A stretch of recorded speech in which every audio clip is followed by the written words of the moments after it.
It was supposed to be a quiet Tuesday evening. A man sits on his own front porch, sipping iced tea after a grueling week, watching the sun dip below the horizon. But when a patrol car screeches to a halt, and an aggressive officer approaches with his hand resting dangerously close to his holster, a peaceful night shatters into a tense standoff. What the officer didn't know was that the man he was about to illegally handcuff wasn't a trespasser. He was a federal magistrate judge. The neighborhood of Crestwood Hills was the kind of place where the oak trees were hundreds of years old. The lawns were manicured to within a millimeter of perfection, and the silence of the evening was a commodity people paid millions to secure. For the Honorable David Henderson, purchasing the sprawling Victorian home at 402 Willow Creek Drive was more than a real estate transaction. It was the culmination of a 30-year career.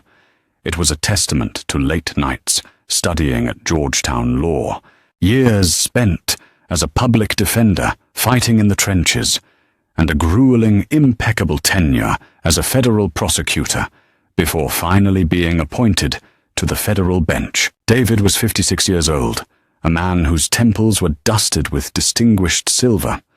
On the bench, draped in his black robes, he was a figure of absolute authority, a man who signed off on wiretaps for the FBI, who set bail for international drug kingpins, and whose legal mind was respected by both the prosecution and the defense. But on this particular Tuesday evening in late August, David was not a judge. He was just a homeowner. He was dressed in a pair of faded grey sweatpants, a worn-out Georgetown University hoodie, and slip-on loafers. He had spent the last 2 hours moving heavy boxes of books into his new home office. Exhausted, he had poured himself a glass of sweet iced tea and stepped out onto his magnificent wrap-around mahogany porch to watch the sunset. His wife, Sarah, a prominent pediatric surgeon, was inside making dinner. For the first time in weeks, David felt completely at peace. That peace was interrupted by the rhythmic clacking of high heels on the sidewalk. Eleanor Higgins, a woman who lived 3 doors down and served as the self-appointed president of the Crestwood Hills Homeowners Association, was walking her golden retriever. As she passed David's house, she slowed down. Her eyes narrowed. She didn't wave. She didn't offer a neighborly greeting. Instead, she stared at David, a black man in casual clothing, sitting on the porch of the most expensive house on the block, with a look of unabashed suspicion. David noticed the look. He had seen it 1,000 times before in his life. He simply offered a polite, closed-mouth smile and raised his glass of tea slightly in acknowledgement. Eleanor did not smile back. She tightened her grip on her dog's leash, pulled out her cell phone, and briskly walked away. Her head ducked as she spoke urgently into the receiver. David sighed, taking a slow sip of his tea. Here we go, he thought to himself. He hoped he was wrong. He hoped she was just calling a friend. 10 minutes later, the unmistakable glow of red and blue LED lights washed over the pristine lawns of Willow Creek Drive. A Crestwood Police Department cruiser rolled to a stop right in front of David's house. The engine idled loudly, a stark contrast to the quiet crickets of the evening. The driver's side door opened, and Officer Thomas Riker stepped out. Riker was in his late 20s, solidly built, with a high and tight haircut and a tactical vest that looked like it belonged in a war zone rather than a quiet suburb. Riker had a reputation in the department for being a hothead, a cop who viewed every interaction as a battle for dominance. He unclipped the strap over his service weapon, a subtle but deliberate gesture of intimidation, and walked up the driveway. David remained seated on his porch swing. He did not stand. He did not make sudden movements. He watched the officer approach with the calm, analytical gaze of a man who evaluated human behavior for a living. "Evening," Officer Riker said. His tone was not a greeting. It was a challenge. "Good evening, officer," David replied, his voice deep, resonant, and perfectly steady. "Can I help you?" Riker stopped at the bottom of the porch stairs, resting his hand casually on his duty belt. "We got a call about a suspicious individual loitering on this property." "What are you doing here, buddy?" The word buddy grated on David. It was a microaggression, a deliberate stripping of respect. "I am sitting on my porch, enjoying a glass of tea," David answered simply. "Your porch?" Riker scoffed, looking up at the massive 3-story Victorian home, then back down at David's sweatpants and faded hoodie. The disbelief on his face was palpable. "You live here?" "I do," David said. "This house just sold last week," Riker challenged, stepping onto the first wooden stair. "Yes, it did. To me and my wife," David replied, his tone remaining even, though a cold steel began to enter his voice. Riker's jaw tightened. He didn't like the way David was looking at him. Suspects were supposed to be nervous, compliant, deferential. This man was sitting back, entirely unbothered, looking at Riker as if the officer were a minor nuisance. "I'm going to need to see some ID," Riker demanded, stepping up onto the second stair. David set his glass of tea down on the wicker side table. He leaned forward, resting his elbows on his knees. The legal encyclopedia in his brain instantly pulled up the relevant case law. Terry versus Ohio. Hebel versus 6th Judicial District Court. He knew his rights intimately. "Officer," David said, his voice dropping into the authoritative register he usually reserved for his courtroom. "I am sitting on the private property of my own home. I have committed no crime, nor is there reasonable, articulable suspicion that I am about to commit a crime. Under the law of this state, I am not required to provide you with identification." Riker's eyes widened slightly in surprise, followed immediately by a flash of anger. "Oh, we got a driveway lawyer here. Listen to me very carefully. You are going to stand up, turn around, and hand me your ID, or I am going to arrest you for trespassing and obstruction.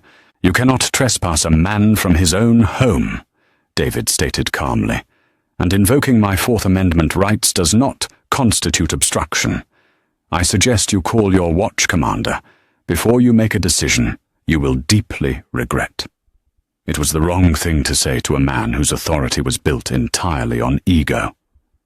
Officer Riker marched up the remaining stairs and stepped onto the porch. The sanctuary was broken. The air on the porch suddenly felt suffocatingly tight. Officer Riker towered over David, who was still seated on the wicker swing. Riker's hand moved from his belt to his handcuffs, pulling them loose with a sharp, metallic rattle that echoed in the quiet evening. "Stand up, now," Riker barked, his voice loud enough to carry across the street. Across the lawn, David could see the curtains in the house opposite theirs twitching. Neighbors were watching. The humiliation was designed to be public. It was a tactic David knew well. Break the spirit, establish total dominance. David stood up slowly, ensuring his hands were clearly visible and empty. He was an inch taller than Riker, a fact that seemed to further agitate the young officer. "Turn around and put your hands behind your back," Riker ordered. "Officer Riker, I can see your name tag. I want to be very clear," David said, his voice completely devoid of panic, but laced with a lethal precision. "You are currently standing within the curtilage of my home, without a warrant, without probable cause, and without my consent. If you place your hands on me, you are violating my civil rights." "Turn around!" Riker shouted, stepping forward and violently grabbing David's left shoulder. David did not resist the physical force. As a black man in America, he knew the lethal danger of pulling away from an angry police officer. He allowed himself to be spun around. Riker grabbed David's wrists, twisting his left arm up painfully high behind his back. Click. Zip. The cold steel of the handcuff locked around David's left wrist, biting into the skin. Riker wrenched the right arm back and locked the second cuff in place. The metal was tight, deliberately so. "You're under arrest for trespassing, failure to identify, and resisting an officer," Riker spat, breathing heavily as he patted down David's sweatpants, finding nothing but a cell phone and a set of house keys. He snatched the keys out of David's pocket and tossed them onto the porch swing. "I didn't resist," David noted calmly. "And you will find that those keys fit the front door of this house." "Shut up," Riker snapped, grabbing David by the bicep and shoving him toward the porch stairs. At that moment, the heavy oak front door swung open. Sarah Henderson stood in the doorway, wearing an apron over her blouse, holding a wooden spoon. She froze, her eyes wide as she took in the sight of her husband, a federal judge, standing in handcuffs on their new porch, gripped by an enraged police officer. "David!" Sarah gasped, her voice trembling. "What is going on? Officer, what are you doing to my husband?" Riker pointed a stern finger at Sarah. "Ma'am, step back inside the residence. This man is being placed under arrest."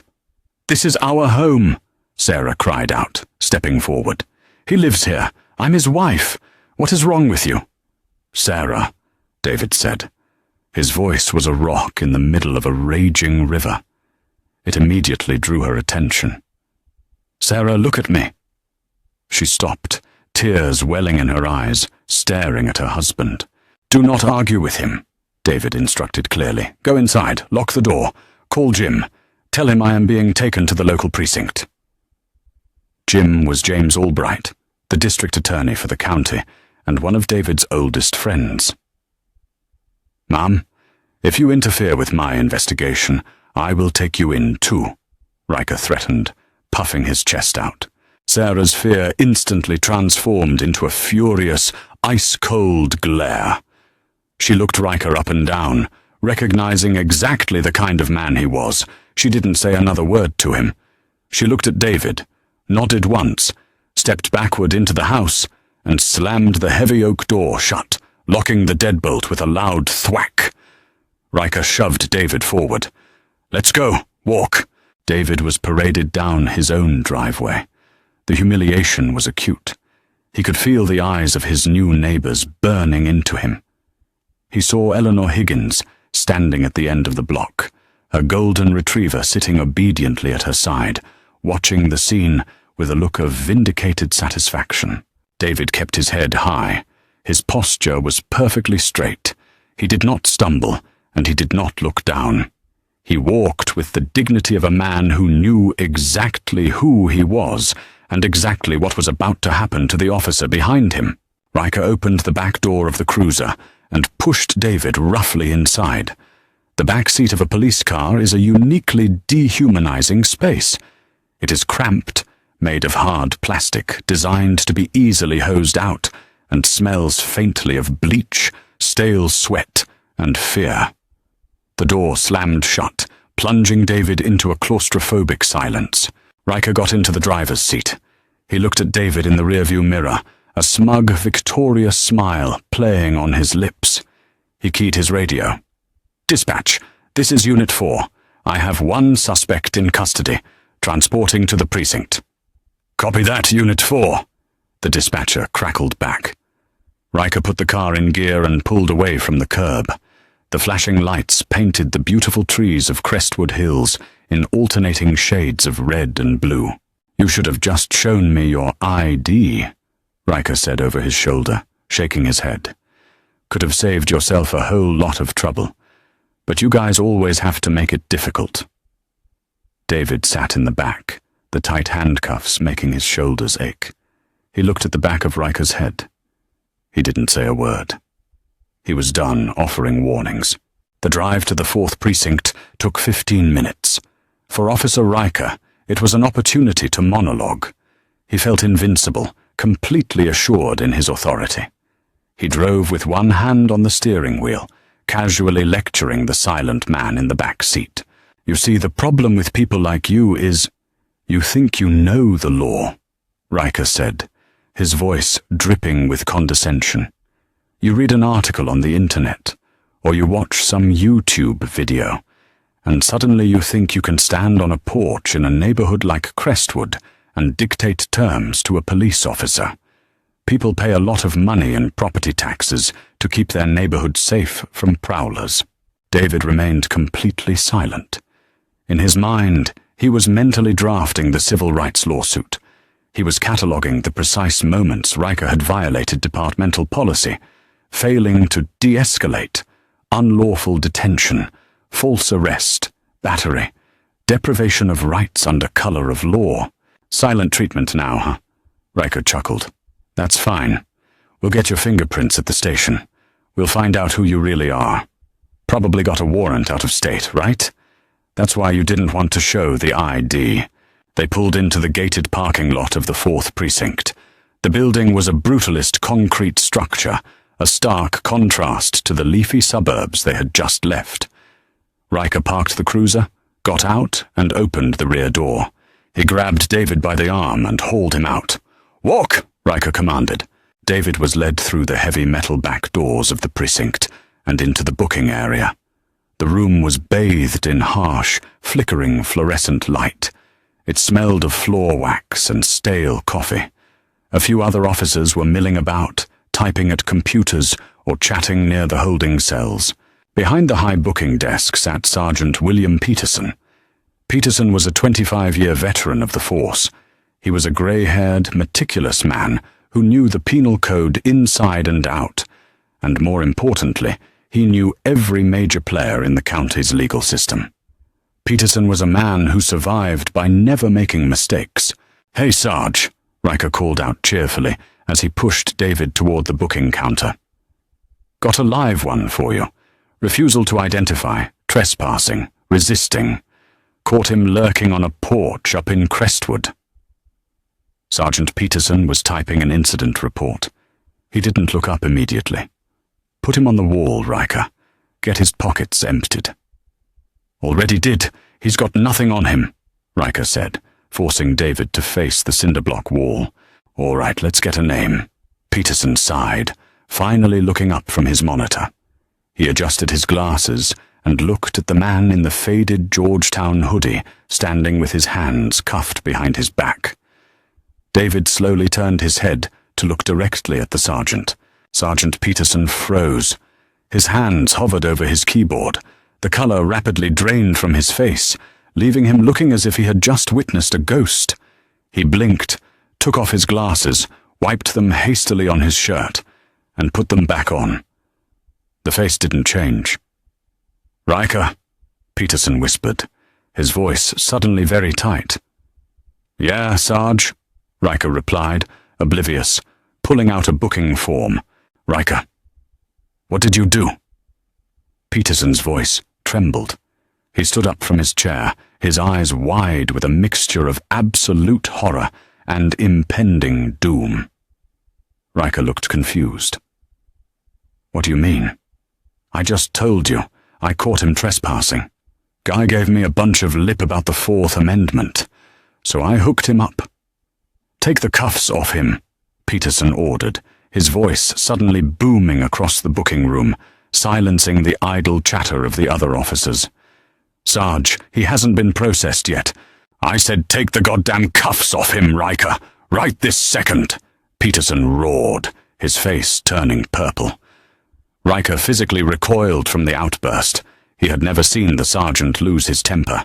Confused and suddenly anxious, Riker fumbled for his handcuff key. He stepped behind David, unlocked the left cuff, then the right. David brought his arms forward slowly, rubbing his raw red wrists. He turned around to face the room. Total silence had fallen over the booking area. Every officer had stopped what they were doing. The commotion had caught the attention of the shift commander. The door to the back office swung open, and Captain Robert Gregory stepped out. Gregory was a no-nonsense commander, currently holding a mug of coffee. "What is all the yelling out here?" Captain Gregory demanded. "Peterson, what's going—" Captain Gregory stopped dead in his tracks. His eyes locked onto David Henderson. The coffee mug in his hand tilted slightly, spilling hot brown liquid onto the floor, but the captain didn't even notice. "Good evening, Captain Gregory," David said. His voice was calm, conversational, but it carried the absolute, crushing weight of his office. "Judge Henderson," Captain Gregory breathed, his voice barely a whisper. He quickly set the mug down and practically sprinted around the booking desk. "Your Honor, my God." What is going on here?"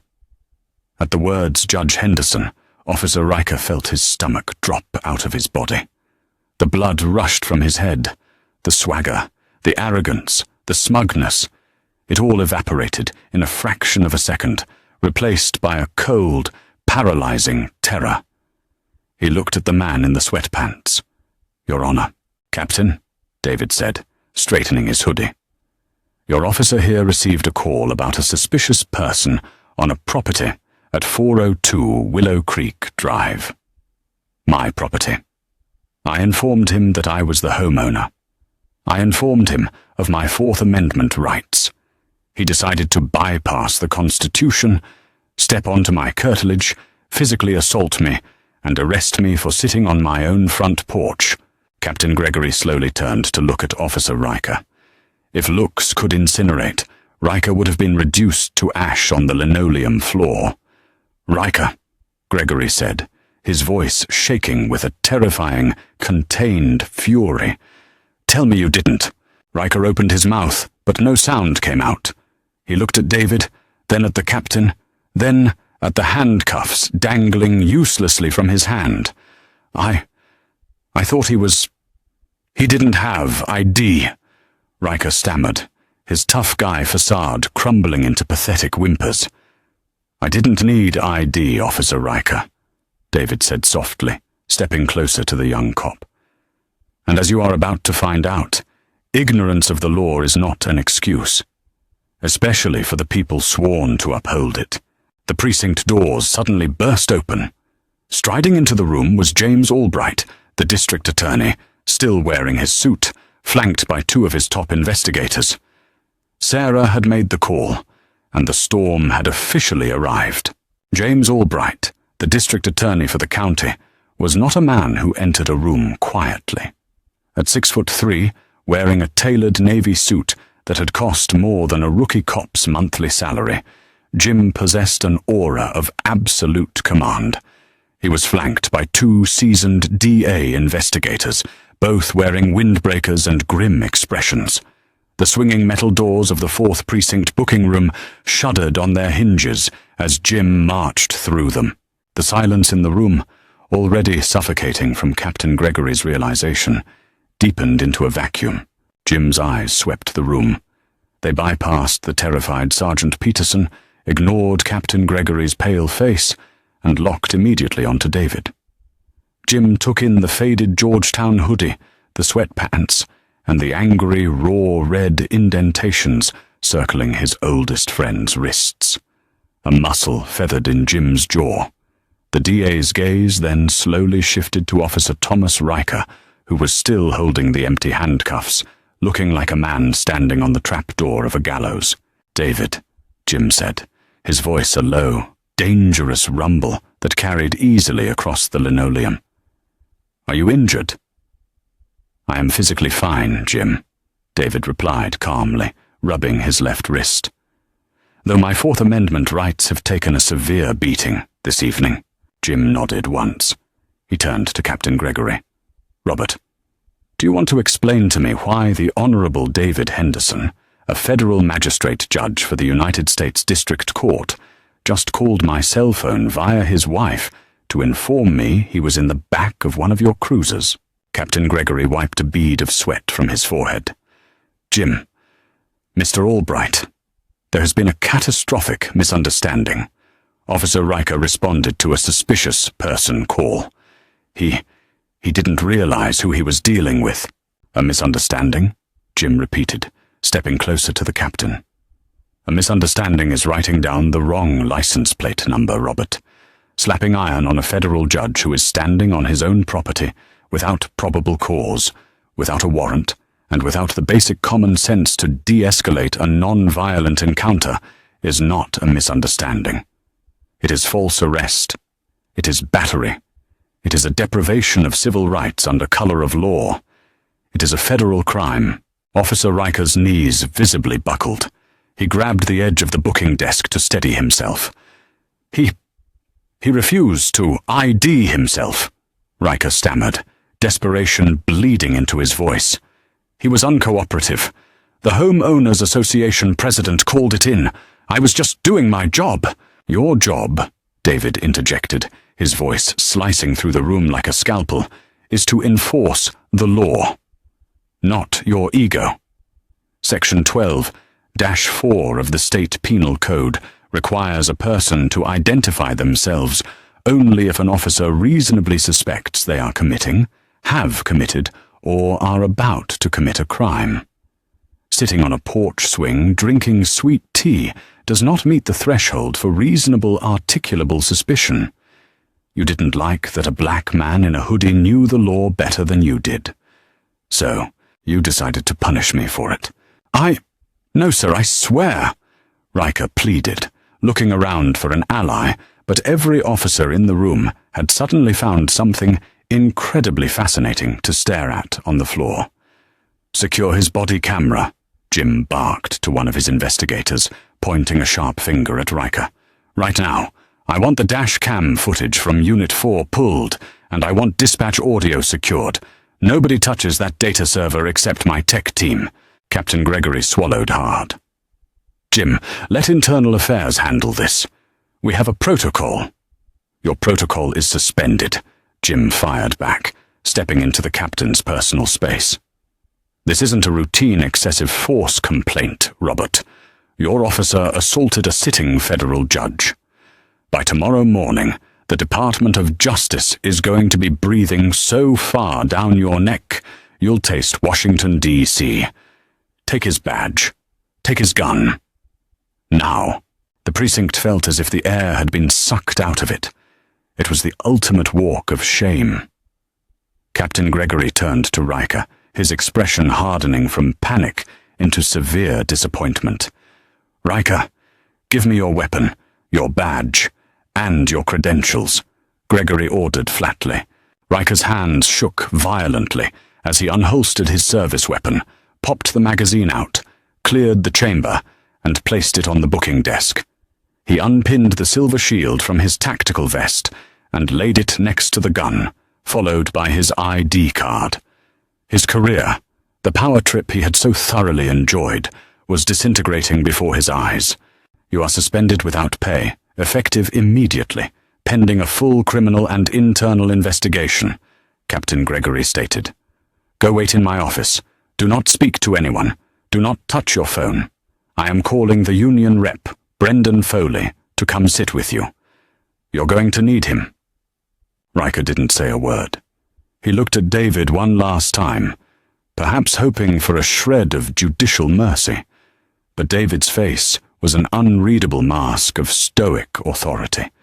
Riker turned and shuffled down the hallway, looking like a hollowed-out shell of the aggressive man who had swaggered onto David's porch an hour ago. Jim turned back to David, his aggressive posture softening slightly. Let's get you home, David. Sarah is beside herself. I have a car waiting outside. Thank you, Jim, David said softly.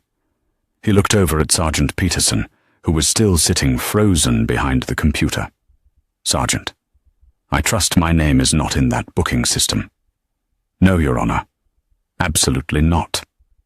It never happened, Peterson said quickly, his hands completely off the keyboard. Good, David said.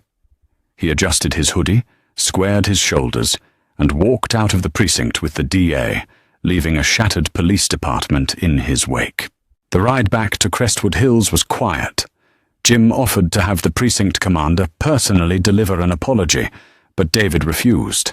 He didn't want apologies. He wanted systemic change. When the black SUV pulled into the driveway of 402 Willow Creek Drive, Sarah was already running down the front steps. She threw her arms around David, burying her face in his chest, her composure finally breaking.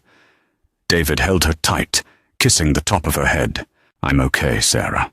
I'm right here. It's over," he whispered, rubbing her back. "I thought, when he put his hands on you." Sarah sobbed, her voice trembling with the unique, terrifying vulnerability that comes from watching an armed agent of the state take away the person you love. "I know," David said gently. But he picked the wrong man on the wrong porch. The next morning, the sun rose over Crestwood Hills just as it always did, casting a golden hue over the manicured lawns and ancient oaks. But the atmosphere had irrevocably changed. At 9 a.m., David was sitting at his kitchen island, drinking a cup of dark roast coffee, wearing a crisp white dress shirt and slacks, preparing for a virtual docket hearing. The doorbell rang. Sarah went to answer it. She opened the heavy oak door to find Eleanor Higgins standing on the welcome mat. Eleanor was holding a plate of freshly baked blueberry muffins wrapped in cellophane. Her golden retriever was tied to the lamp post at the end of the driveway. Eleanor looked incredibly nervous, her usual haughty demeanor replaced by a fragile, jittery anxiety. Word travels fast in wealthy suburbs. Brendan Foley, the police union rep, had leaked the identity of the arrested man to a prominent community board member late last night, trying to do damage control. By 8 a.m., the entire Crestwood Hills HOA knew that Eleanor had called the police on a federal magistrate judge. "Sarah, hi," Eleanor said, her voice overly bright and shrill. I just wanted to welcome you both to the neighborhood. I brought muffins." Sarah stared at the woman. She didn't open the screen door. She didn't smile. "Eleanor, you called the police on my husband last night." Eleanor flushed a deep, blotchy crimson. "Oh goodness, Sarah, it was a terrible, terrible misunderstanding. You see, the house had been empty for so long, and with all the packages being stolen in the adjacent neighborhoods, I saw a man I didn't recognize in sweatpants, and I just wanted the police to do a wellness check, a quick patrol.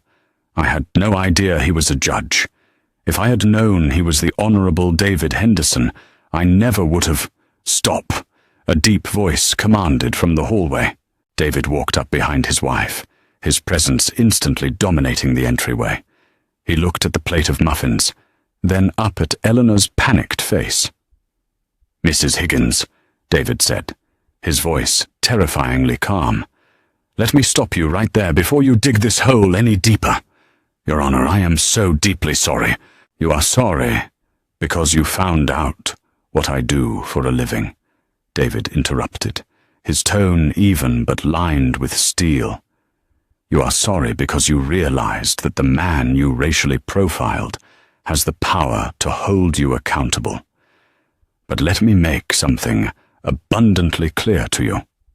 It would not matter if I was a federal judge. It would not matter if I was a public school teacher, a mechanic, or a janitor. My humanity and my right to sit peacefully on my own property are not contingent upon my resume." Eleanor's mouth opened and closed like a fish out of water.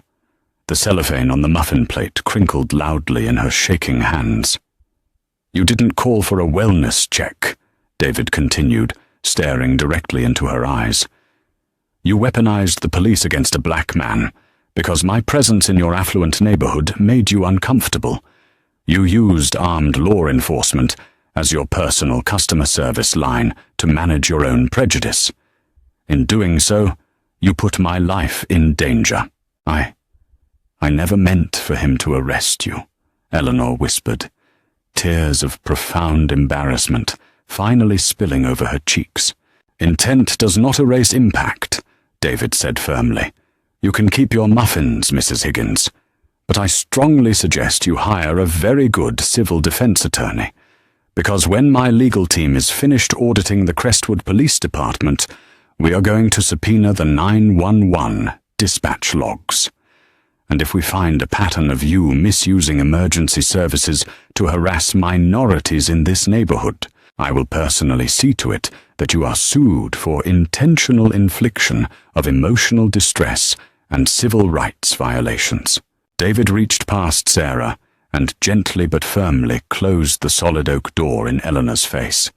The satisfying click of the deadbolt echoed in the foyer. By noon, the avalanche had begun.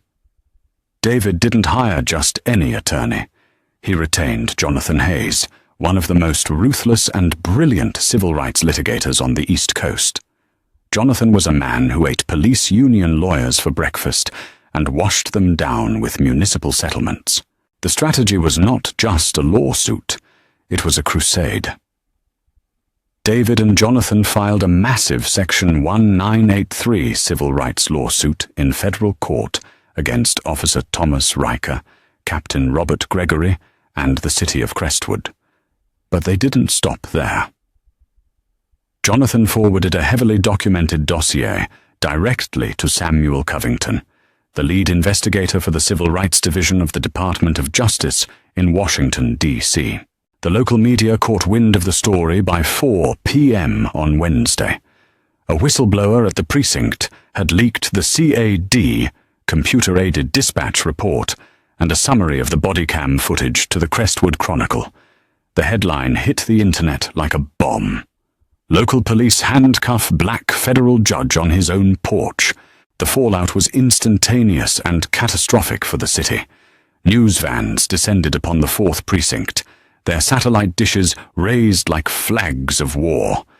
Chief of Police Michael Harrison, who had been at a police chiefs conference in Florida, was forced to fly back on a red-eye, his phone exploding with calls from the mayor, the city council, and the governor's office. At 6 p.m., Chief Harrison held an emergency press conference on the steps of City Hall. He was sweating profusely under the camera lights. The Crestwood Police Department is committed to serving all members of our community with dignity and respect. Chief Harrison read from a hastily typed statement, his eyes darting nervously at the sea of microphones. The incident involving the Honorable Judge Henderson is deeply regrettable. Officer Thomas Riker has been suspended, pending a thorough investigation. We are reaching out to Judge Henderson to offer our profoundest apologies and to handle this matter privately. From the back of the press pool, Jonathan Hayes stepped up to a microphone. He didn't yell. He didn't have to. "Chief Harrison," Jonathan said, his voice cutting through the clamor of reporters. "My client, Judge Henderson, does not accept your apology, nor will he accept a private backroom settlement funded by taxpayer dollars while your department continues to operate with impunity. We have formally requested the Department of Justice to institute a consent decree over the Crestwood Police Department to investigate systemic racial profiling, unlawful detentions, and a culture of aggressive policing."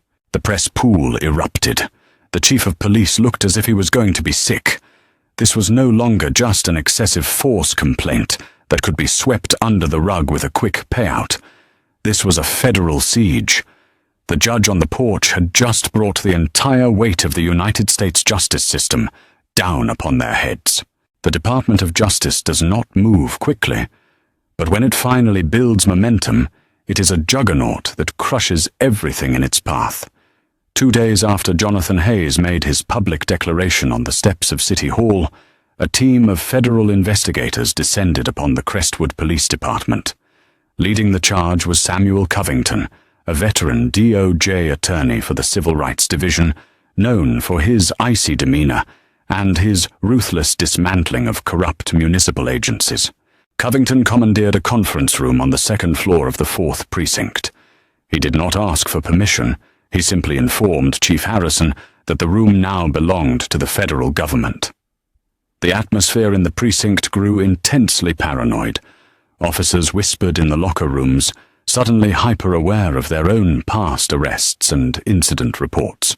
The blue wall of silence, the unspoken code where cops protect their own at all costs, was beginning to buckle under the sheer weight of federal scrutiny. Brendan Foley, the aggressive, red-faced president of the police union, immediately went on the defensive. He hired high-priced crisis management PR firms to spin the narrative. They attempted to paint Officer Thomas Riker as an overworked, highly decorated public servant who made a split-second error in judgment while trying to protect a wealthy community from a surge in property crimes. Foley even appeared on local television, arguing that the media was crucifying a hero for a simple procedural misstep. But the PR campaign was a desperate facade, hiding a much darker reality, one that DA Jim Albright was about to rip wide open. A week into the investigation, a twist emerged that threatened to send shockwaves through the entire state's legal system. Jim Albright sat in his secure office, the blinds drawn tight, flanked by his lead tech investigator, a brilliant data analyst named Chloe Thorne. "Jim, you need to see this," Chloe said, turning her laptop screen toward him. "When we secured the precinct servers the night of David's arrest, I didn't just pull Riker's body cam footage. I cloned the entire internal database for the 4th precinct, knowing they might try to purge it." "And did they?" Jim asked, leaning forward, his eyes narrowing. 2 days ago, someone logged in with Captain Gregory's administrative credentials and wiped the internal affairs subfolder, Chloe confirmed, pulling up a digital access log. They completely erased 5 years of use-of-force complaints. They claimed it was a routine server maintenance glitch. Jim's jaw clenched. Obstruction of justice, destruction of evidence. They are terrified. "What was in that folder, Chloe?" Chloe hit a keystroke, pulling up a decrypted cache of files from her cloned drive. "I recovered the deleted files. Officer Riker didn't just make a split-second error with Judge Henderson. Over the past 4 years, Riker has had 7 excessive force complaints filed against him. All of them involved unarmed black men. 2 resulted in hospitalized suspects with broken orbitals and fractured ribs. In every single case, Captain Gregory signed off on the internal review, finding Riker's actions justified within departmental policy, and buried the files so they wouldn't hit the DA's desk." Jim stared at the screen, a cold fury settling in his chest. This wasn't just a bad apple. This was an orchard completely infected with rot, maintained by a captain who was actively shielding a violent predator in a badge. "Print every single page," Jim ordered, his voice dangerously low. "Put it in a binder. Then call Samuel Covington at the DOJ. Tell him we just found the smoking gun for a RICO conspiracy." While the criminal case against the precinct was escalating into a federal nightmare, Jonathan Hayes was executing a flawless civil strategy against Eleanor Higgins. Jonathan had issued a subpoena for the 911 dispatch audio from the night of the incident. When the encrypted audio file arrived at Jonathan's downtown law firm, he immediately called David and Sarah to listen to it. Sitting in the polished mahogany conference room, David folded his hands on the table as Jonathan pressed play on his laptop. The frantic, breathless voice of Eleanor Higgins filled the room. "Dispatch. Crestwood 911. What is your emergency?" Eleanor. "Yes. I need police at 402 Willow Creek Drive immediately. There is a man trespassing on the porch. He doesn't belong here." Dispatch. "Can you describe the individual, ma'am?" Eleanor. "He's a large African-American man. He's wearing a hood, trying to conceal his face. He's looking into the windows, casing the property. You need to send someone right now before he breaks in." Dispatch. "Are you sure he's casing the house? Is he armed?" Eleanor, hesitating for a fraction of a second. "Yes. I think he has a weapon. I saw something metallic shining in his hand. Please hurry." Jonathan paused the audio. The room fell dead silent. Sarah covered her mouth, her eyes wide with horror. The metallic weapon was the condensation on David's glass of sweet iced tea. "She lied," Sarah whispered, her voice trembling with anger. "She didn't just call them. She intentionally escalated the call to make him sound like an armed, active threat. She swatted you, David. She could have gotten you killed. David's face was an unreadable mask of stoic fury. The legal implications were clear. Swatting, the act of making a false report of a serious emergency to trigger a heavily armed police response, was a felony. Eleanor Higgins hadn't just made a mistake born of implicit bias. She had committed a malicious, calculated crime to ensure the police arrived ready for a violent confrontation. "Jonathan," David said, his voice carrying the absolute, uncompromising weight of a federal magistrate. "Amend the civil complaint. Add a claim for intentional infliction of severe emotional distress and forward this audio to Jim Albright. I want her charged with filing a false police report." "With pleasure, Your Honor." Jonathan smiled, a predatory gleam in his eye. The walls were closing in on everyone who had thought they could trample on a man's dignity without consequence. The following morning, the Crestwood Police Department imploded. Based on the evidence recovered by Jim Albright's tech team, the FBI executed a dawn raid on the 4th Precinct. Federal agents in tactical gear marched through the front doors, bypassing the stunned desk sergeants, and walked straight into Captain Robert Gregory's office. Gregory was handcuffed and paraded out of his own precinct in front of the local news cameras, charged with evidence tampering, obstruction of justice, and conspiracy to deprive citizens of their civil rights. A few hours later, Eleanor Higgins was quietly arrested at her country club. The sight of the HOA president being led away in handcuffs while her fellow socialites watched in stunned silence became the front-page photo of every newspaper in the county. 8 months later, the United States District Court for the Northern District was a fortress of security and media presence. The trial of Thomas Riker had become a national touchstone, a referendum on police accountability and the lethal dangers of racial profiling. The courtroom was packed to capacity. The air was thick with tension, the kind of heavy, suffocating silence that precedes a massive storm. Sitting at the prosecution table was Samuel Covington, looking sharp, focused, and utterly merciless. Sitting at the defense table was Thomas Riker. He was completely unrecognizable from the swaggering, heavily armed alpha male who had strutted onto David's porch. Riker had lost 20 pounds.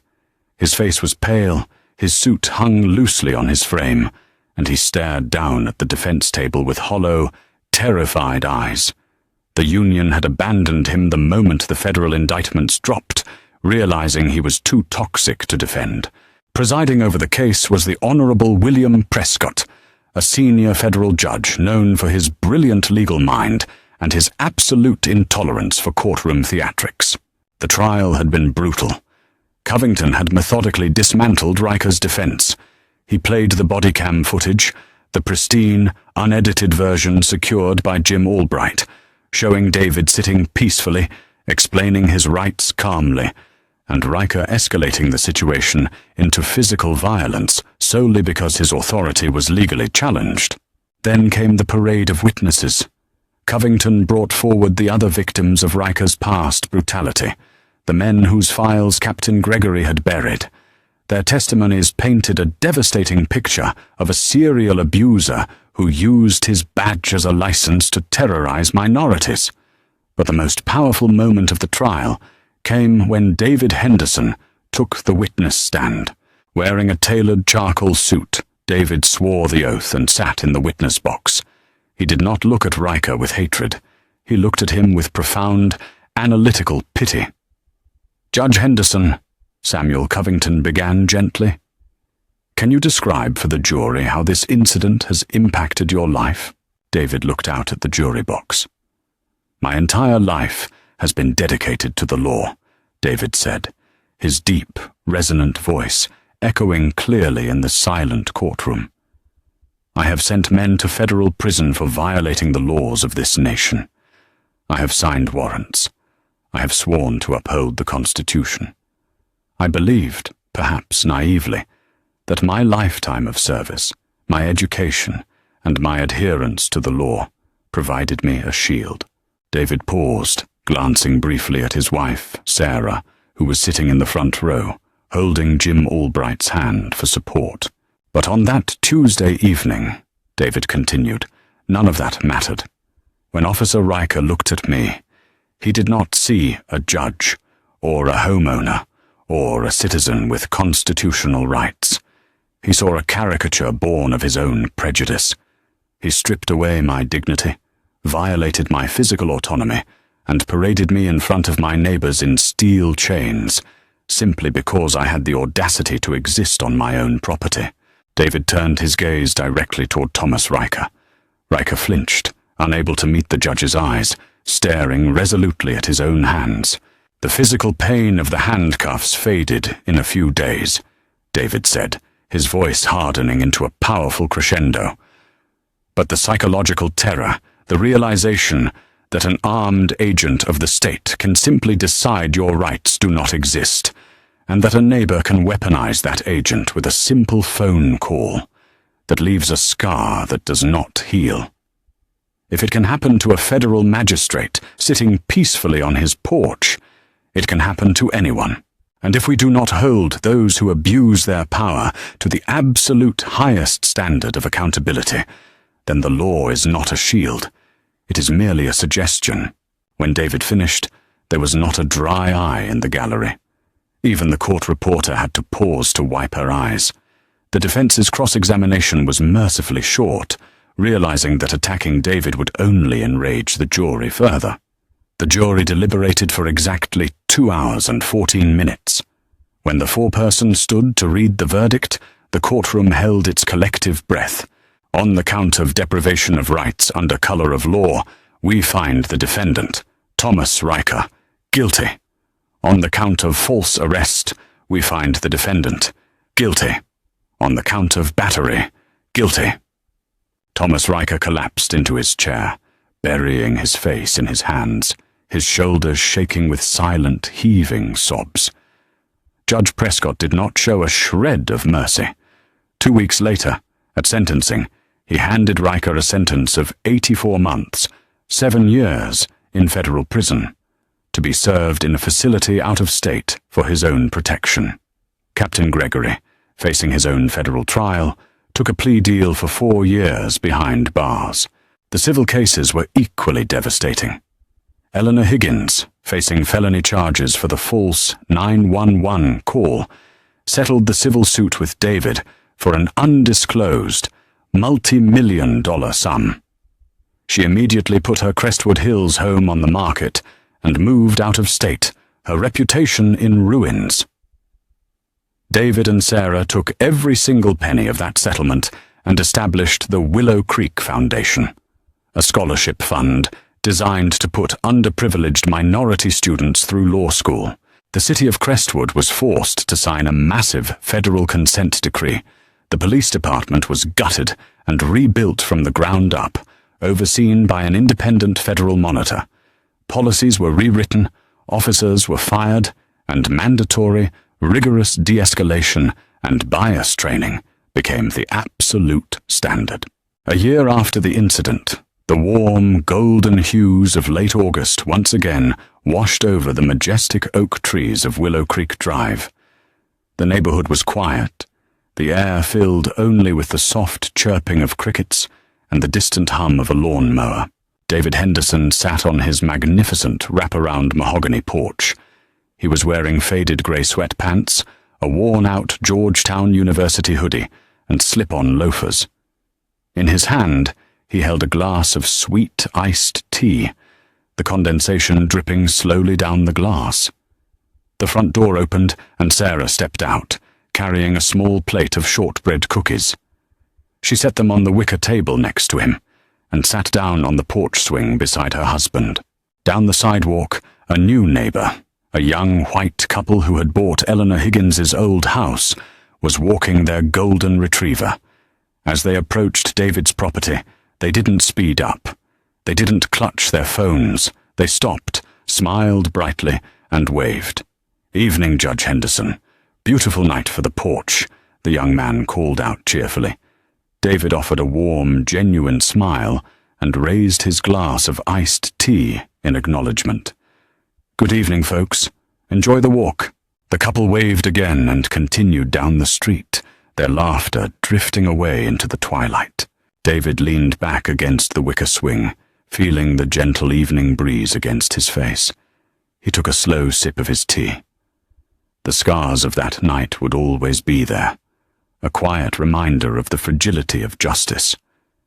But as he looked out over his manicured lawn, feeling the solid, undeniable presence of his own home beneath his feet, he knew that the battle had been worth it. The sanctuary had been broken, but it had been rebuilt. Stronger, safer, and undeniably his. He rested his hand over Sarah's, watching the sun dip below the horizon, finally at peace. If this story of justice, resilience, and accountability kept you on the edge of your seat, hit that like button to show your support. The fight against systemic injustice and the abuse of power is an ongoing battle, and sharing stories like Judge Henderson's helps shine a light on the truth.